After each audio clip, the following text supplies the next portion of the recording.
曾經一齊衝，依家自己熟。人哋去 gathering，你就社交清零。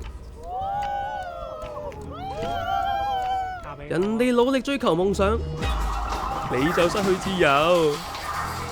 仲以為食大麻同 Happy 水威風甲有型，其實係霸氣盡失，唔敢見人。吸食大麻會引致記憶力受損、認知同學習能力減退、精神錯亂、焦慮等負面情緒。而新興毒品番石榴茶同法拉利雖然包裝色彩繽紛，睇落似飲品沖劑，但其實可能含有 K 仔、冰毒等毒品成分，會令吸食者心跳加速、頭暈、頭痛同精神錯亂。根據危險藥物條例，任何人如管有危險藥物，一經定罪，最高可被判處罰款100萬同監禁7年；販運毒品更可能被判處罰款500萬同終身監禁。大麻令你一無所有。